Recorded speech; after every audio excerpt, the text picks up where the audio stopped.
It's that time, you guys. Tech Talk Tuesday, number 125. Hey, Charlie, Sean. Thank you all for clicking in on time. Same time. Hey, Charlie. Cash, Justin, Troy, Daryl. Yeah, all we need is Bryce, and then hey, Kevin. And then we'll have Cash Bryce on here. Matt, Kevin. Thanks for tuning in, Kevin. I know you got some cool projects. A lot of you guys got some cool projects. Some people just want to see what's going on and hear my opinion on stuff. Some people love to see what's new. Charles, Archie, Greg. Yep. Hey, Matt. Theodore, thank y'all so much. Merry Christmas. That's right. This will be, let me think. This is our Christmas Tech Talk, number 125. Yeah, that's great. The Christmas. Yeah, that's happening after Tech Talk, isn't it? We move into Christmas. Hey, Chris. Hey, Bryce. Thank you for checking in. Billy. Yep, I got Bryce and Cash now. Jim Bob. John. Ed. Thank y'all for clicking in here. That's good, man. So Tech Talk 126 will be our New Year's Tech Talk, right? I think that's right. Coming up on New Year's. This is coming up on Christmas. Let's see. I did talk. Let's see. 52. Yep. This is our third Christmas together. Wow. Hey, Scott. Yeah, I see Kevin came to learn. You know, all of you guys' ideas help me learn. And the more I talk to you about these ideas, the more I learn. So it's really cool. David, Willie, Chris. Hey, John. Nitro Johnny, Sean, Chris. I know I get some good feedback. Some people say I waste a lot of time calling names. But I don't know if I guess I could go for 30 minutes pretty clean without calling everybody's names. But I want to say thank y'all. I want to say thank you, Danny and John and Sean and Michael and Jeff and Bobby and Tom and Billy and all you guys that come on here. Stanley and Jim made it. How about you, Scott? You guys that come on here, I want to tell you all thank you all. And I want to tell every one of you Merry Christmas. And if you watch this live or you watch the recorded version, I want to say Merry Christmas to you. And I hope that you guys all survive 2021 and we all pray and hope and work together as a group to get 2022 in here. And I don't want to rush anybody, but I hope we can make 22 even better yet. Hey, Mike. Hey, Jerry. Beth. Wow, great to see you guys' names come through here. Thank you. I'm thankful of all of that. Okay, so look, not to spend a whole bunch of our time talking about stuff cool like, you know, Merry Christmas, Claude, Bruce. You know, I had a girl working the telephones one time at Star Racing, and she was from just a small town in Georgia, and she didn't know that some of the holidays we have in America don't happen in other countries. And the other countries, some of them know about our holidays, but just because we live in our own little fishbowl and we have our own 4th of July and we have our own Thanksgiving, not everybody in other parts of the world or the other countries know what that means. So when she would answer the phone and it was close to Thanksgiving, she would say, Happy Thanksgiving, and the person on the other end of the line from the other side of the planet and say, Pardon? And she'd say, Thanksgiving. They'd say, What's that? And she would say, Y'all don't have Thanksgiving? I said, no.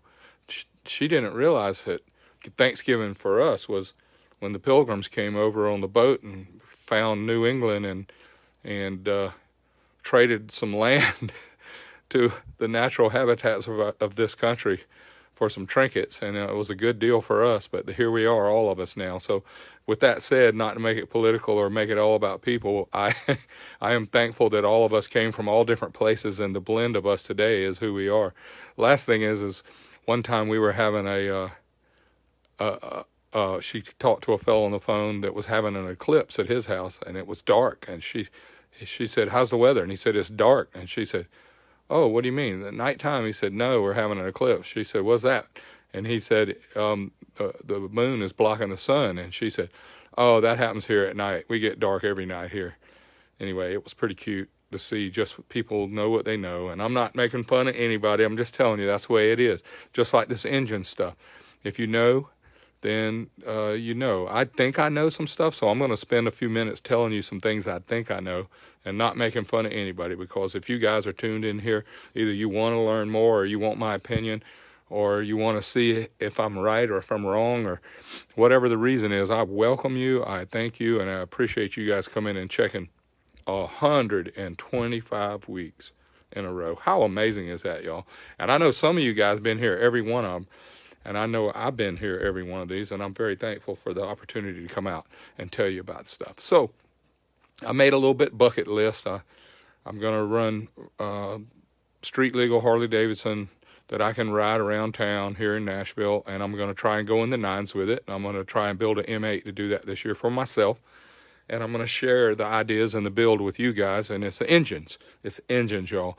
It's not just a Harley Davidson. It's valves and springs and cams and push rods and rock arms and the pro stock stuff that I still work on, and I get to work on 2-cylinder stuff some, and 4-cylinder stuff some, and I have some really great clients that I work on 8-cylinder stuff. So I'm having fun taking advantage of those opportunities, and I would love to share it with you. So I look forward to telling you more about that. And the bucket list is, for me, at my age, to still be able to wrestle one of those 900, 800-pound Harleys into the nines. It's not as easy as it used to be when I was young, but it's a goal for me. So if I can do it for 3 more years, I should be able to be, I hope, the good Lord willing, and the creeks don't rise too high, I'll be in my 70s eventually, and I hope to still be able to go fast on the Harleys in my 70s. And listen, I know a lot of people race, and a lot of people still win 70s and 80s, but it's not on a street legal Harley Davidson. There's a lot of people doing great, and I don't want to be the only one in the world. I just want to set an example that the health matters, your mind matters, and how strong and healthy your body is, and that's something I work on just as hard as I work on engine technology. Okay, I tried, when I left out of here last week, I was left with the brains of the engine still on the table, and I have some ideas about that. The camshaft, in my opinion, is the brains of the engine. And the reason that is because it's the only part of the engine that tells anything when to happen and how long you want it to happen. The valves are always going to be the valves, and the springs are always going to be the springs. The pistons are always going to be pistons, rings, bore, hone, cranks, rods, all that stuff moves. All those moving parts go up and down and everything, but nothing changes. Nothing changes. The camshaft dictates when the ignition happens. The camshaft tells the ignition when to fire. The camshaft tells the valves when to open and when to close. So all the cool stuff, your engine, that we focus, 100% of our focus is on the engine stuff and how to make the engine go fast. And the camshaft is the decision maker. It tells the valves when to open, how far to open, and how long to stay open. And nothing happens if the valves don't open and close, and nothing is timed, or none of the power strokes. You got a piston that goes down on a stroke, and it goes up on a stroke, and it goes down on a stroke, and it goes up on a stroke.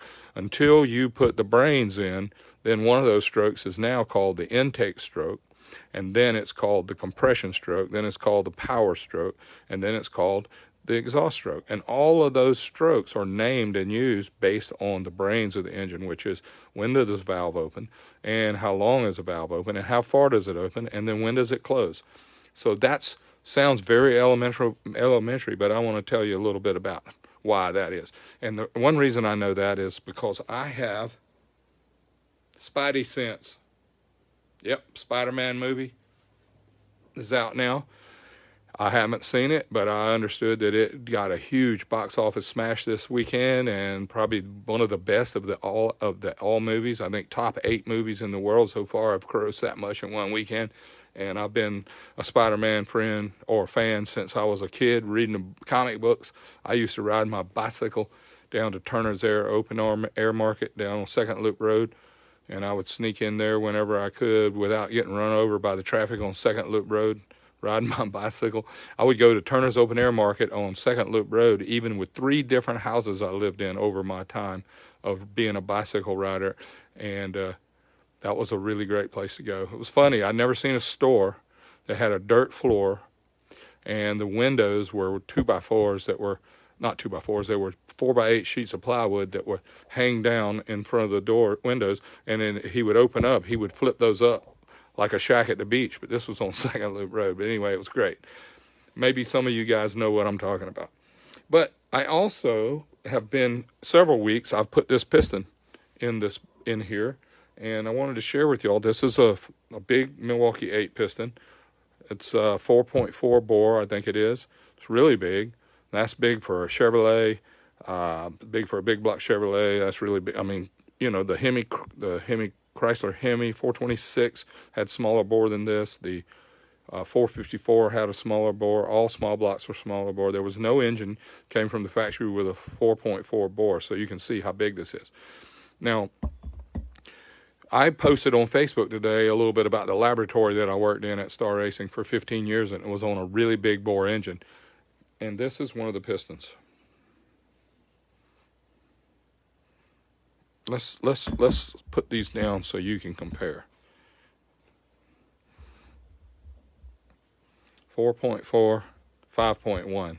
This is a 5.1 inch piston with a 3.8 stroke. It made 160 cubic inches for 2 cylinders. Also, what I wanted to tell you about today, a couple things. One, this is 15-to-1 compression ratio, so that means as big as it is, the chamber was really small, as you can see, the combustion chamber here. Also, we had a nice 7-degree. Some people call this a soft chamber, but when I have a piston this big, it has too much quench area, and I like for the quench to empty off of the band outside of here and come in on a 7-degree angle and drop off into the chamber. And I know that people look at combustion chamber on engines and they really polish them and smooth them up and make them nice. And the combustion chamber is the roof of the reactor. And the piston dome and the crown of the piston is the floor of the reactor. So you have a roof and you have a floor. And you want both of these to be smooth so that the flame and the mixture and everything can travel across it evenly and in a more controlled fashion. So this is a very obtrusive looking combination. If you tried to make this on a lathe and a mill by yourself, it would be really, really hard. That's one reason why the CNC machines that make the pistons now have really come into play. This has a lot of operations. Yes, we could make a piston like this on the lathe and the mill, but it would take a lot of hand work to make it this pretty. This is, when you look it up, you can see also this piston is fully colored. I think that's a new word for getting all these areas and edges all nice. The valve pockets are colored nice. And it has 2 spark plug indentions. And if you put a regular spark plug in this, a pair of 10mm spark plugs, you put a pair of 10mm spark plugs in a bore this big, and the chamber's nice and small and shallow, these spark plugs will hit the piston here. And I'm not a big fan of having the spark plugs that close, but it worked great because we actually had to open these up a little bit by hand to get the flame and the burn that we wanted. But when you have one spark plug and you have 5.1 inches of bore with almost 4 inches of stroke, one spark plug is asking a lot to get this done. So dual plugs is worth a bunch of power when you have a bore this big. If you have one spark plug in a bore this big, you're going to have to advance the spark to happen sooner because it takes so long to burn that area. So if you have 2 or 3 spark plugs in a chamber or a bore this big, you can turn the timing down, which is an advantage. I read on the internet every day, and I read about people say, if I do this, if I soften my chambers, if I do this, I can put a couple degrees of timing in it.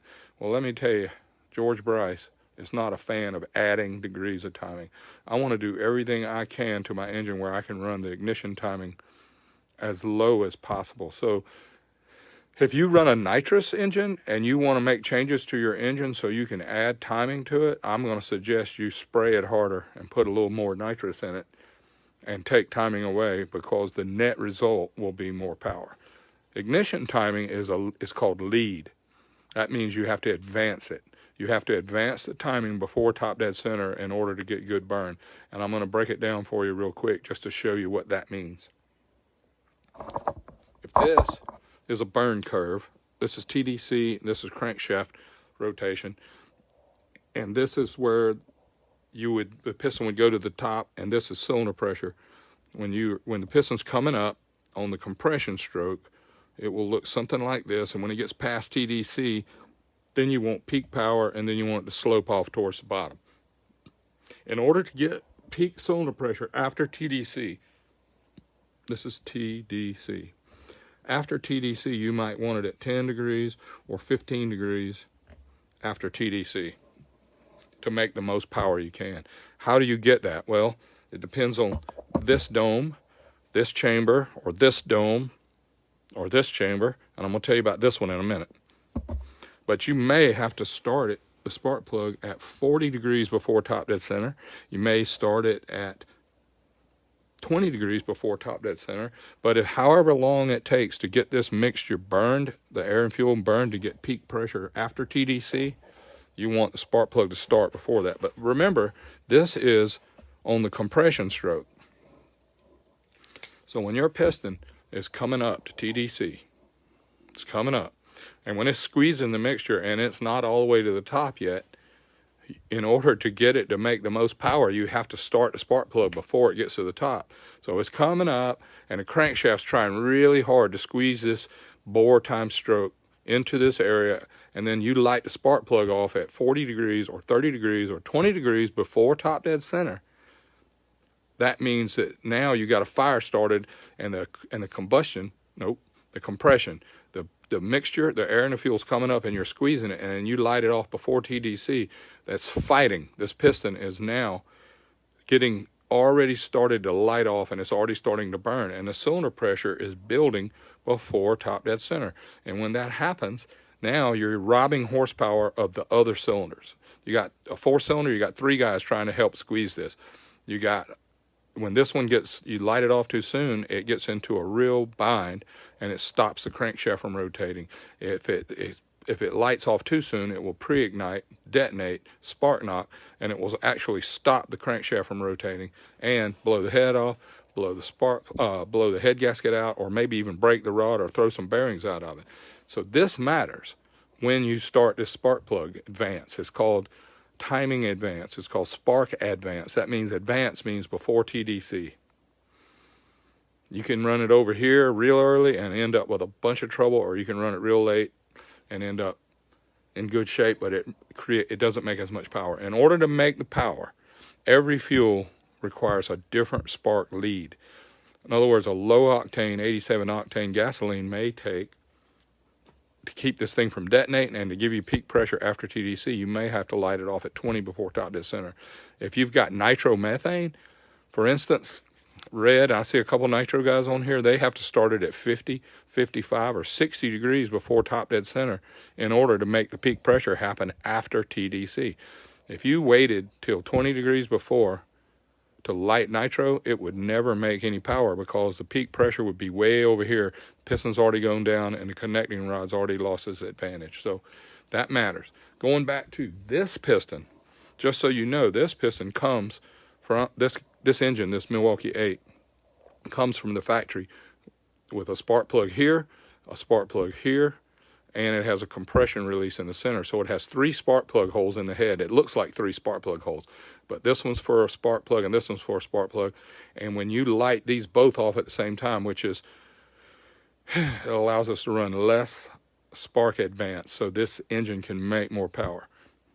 So be careful what you wish for when you're racing something and you wish you could add 1 or 2 degrees more timing. Remember, timing is negative work. When you start the spark plug before the piston gets to TDC, you are doing negative work. And our goal is to reduce the negative work so that we can let other cylinders do a good job of helping us get through that. I'm going to tell you, let's walk through it one more time. So now that we have brains, now that we have the brains, it tells us when the valve opens, how long it's open, and how far it opens. We're going to go down on the intake stroke, and this intake valve is going to open when this piston goes down. The piston's going to go down, and now the cylinder's full of air and fuel. Piston starts coming back up on the compression stroke, and the intake valve closes. And right when it gets near the top, the spark plug lights off, and it makes this hard to come to the top. But then when it does go to the top, both valves stay shut, and this turns around and creates a power stroke to put all the pressure back down on the piston to rotate the crankshaft. Now, after this piston has gone down about halfway, the exhaust valve starts to open. The piston goes to the bottom, turns around and comes back up, pushing the exhaust out. The exhaust valve shuts, and then when it starts to go back down again, the intake valve opens again. So we end up with an intake stroke, a compression stroke, a power stroke, and an exhaust stroke. That's what the 4 strokes are, and they are controlled by the brains, when and how long and how far. Okay, another thing I want you to notice is look at the ring size. That's not a really tiny ring. That is I think that's a 0.7 or a 0.8 millimeter ring. It's around 30 thou wide. Now that's tiny for a piston this big. But when you put that same ring on a piston this big, it looks like it's a bigger ring. Well, what I wanted to tell you about that is there's a relationship, there's a ratio. We all talk about the ratio between the intake size and the exhaust size. Let me get my caliper and come over here and show you some cool stuff.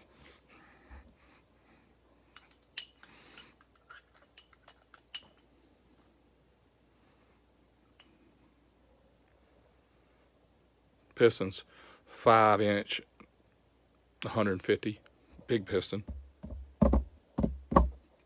Intake pocket, check this out.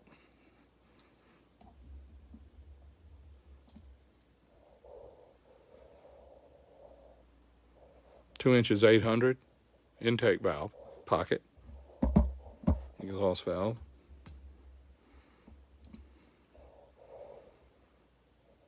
2-inch, 150.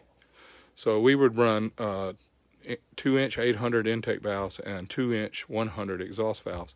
Really, really big combination there. So the relationship between the intake and exhaust equals some number.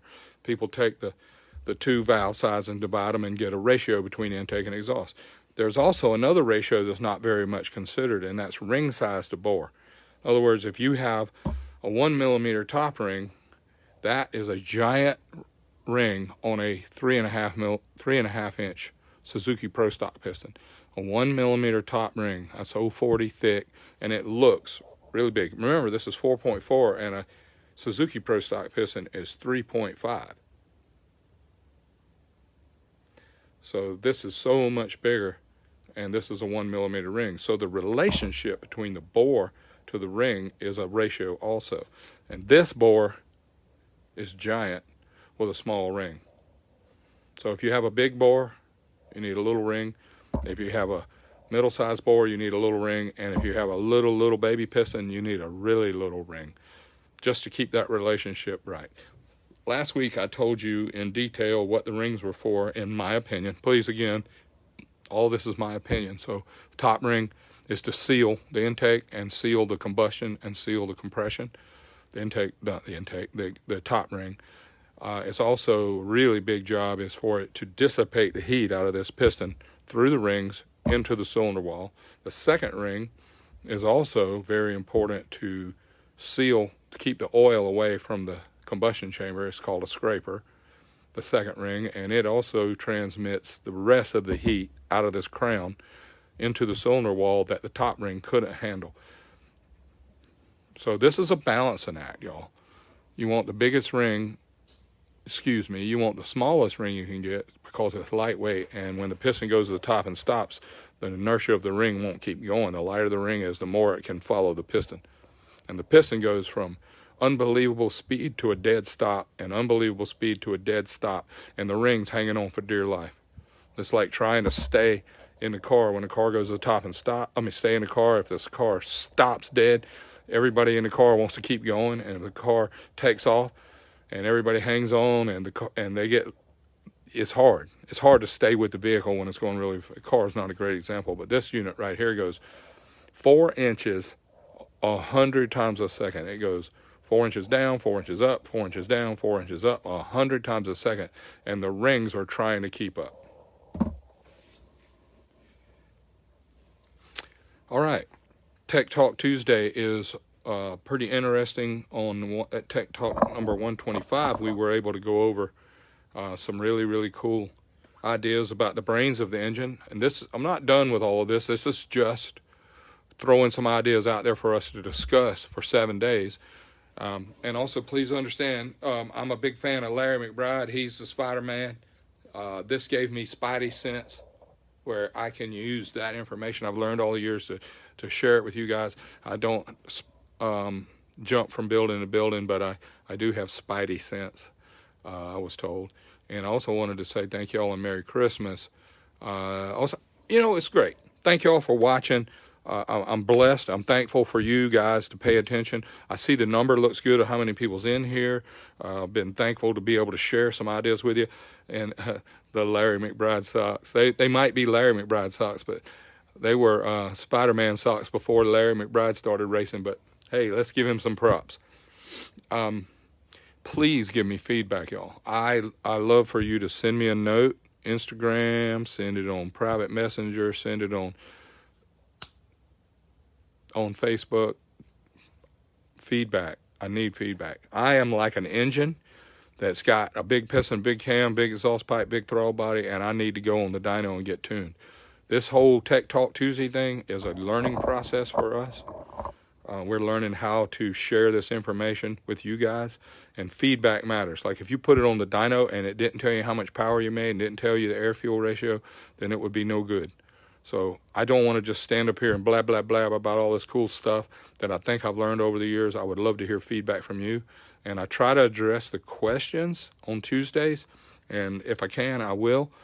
Thank you all for watching. And Merry Christmas. Hey, y'all, remember the reason for the season. It ain't Christmas without Jesus' birthday, okay? Just remember the reason for the season. May God bless. Good night.